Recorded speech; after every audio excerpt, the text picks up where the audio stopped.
एक और बड़ी खबर सुशांत सिंह केस को लेकर के रिया चक्रवर्ती ने इंस्टाग्राम पर पोस्ट किया, मुझे और मेरे परिवार को जान का खतरा है, पुलिस हमारी मदद नहीं कर रही है, हम जांच में ताउन कर रहे हैं। रिया ने घर के बाहर वीडियो बनाया है और वीडियो में रिया कहती है कि मुझे और मेरे परिवार को जान का खतरा है, पुलिस मदद नहीं कर रही, हम जांच में ताउन कर रहे हैं। हमारे नुमाइंदे अमित हमारे साथ जुड़ चुके हैं। अमित, रिया ने वीडियो इंस्टाग्राम पे पोस्ट किया है, क्या कुछ रिया का कहना है? देखिए, गिरफ्तारी से बचने के लिए रिया का ये नया ड्रामा है। उन्होंने जो वीडियो पोस्ट किया उसमें साफ ये खाली दिखाई दे रहा है कि उनके पिता जो है गाड़ी से उतरते हैं, पत्रकार उनसे सवाल पूछते हैं क्योंकि ईडी ने उनको सम्मन भेजा, इस बारे में सवाल पूछा जाता है और वो अंदर घुस जाते हैं अपने कॉम्प्लेक्स में।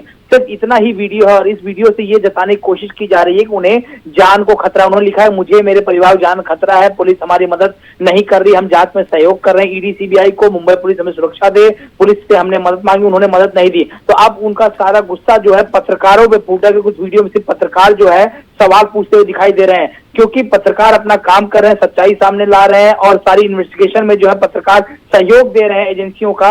इसलिए शायद ये पसंद नहीं आता रिया चक्रवर्ती को। और मैं आपको बताऊं कि रिया ने ये बाहर जो खबर लगवाई पहले की वो घर में मौजूद नहीं है, हालांकि खाने पीने की चीजें जो है उनके घर में लगातार जो ऑर्डर करके आ रही हैं, लेकिन कोई भी अगर पोस्ट आ रहा है उनके नाम का तो वो लेने नीचे नहीं आ रही। ये बताया जा रहा है कि वो घर में मौजूद नहीं है, लेकिन उन्होंने अपने ही घर से ये वीडियो बनाया है और इसमें सिर्फ पत्रकार दिखाई देना और जानबूझ के ये अफवाह फैलाई जा रही है, लोगों को गुमराह किया जा रहा है कि उनकी जान को खतरा है। वीडियो में सिर्फ इतना दिख रहा था कि उनके पिता निकल रहे हैं, चूंकि उन्हें ईडी ने सम्मन भेजा है, उस बारे में पत्रकार उनसे सवाल कर रहे थे, उसी को जो है अलग एंगल में जो है उसे मोड़ा जा रहा है। कहीं ना कहीं गिरफ्तारी से बचने के लिए रिया का नया ड्रामा है। और मैं आपको बताऊं कि ईडी ने जो सम्मन भेजा है उन्हें पूछताछ के लिए जाना चाहिए था रिया के पिता को, लेकिन वो सेंटा क्रूज पुलिस स्टेशन जाके मीडिया की शिकायत करते हैं कि मीडिया वाले हमारे घर पे, उन्हें हटाया जाए, हमें सुरक्षा दी जाए, लेकिन मुंबई पुलिस ने साफ मना कर दिया कि हम इस मामले में कुछ नहीं कर सकते हैं। तो कहीं ना कहीं रिया का एक और नया ड्रामा निकलकर सामने आया है। अमित, रिया ने पोस्ट किया है, अब देखते हैं कि उसका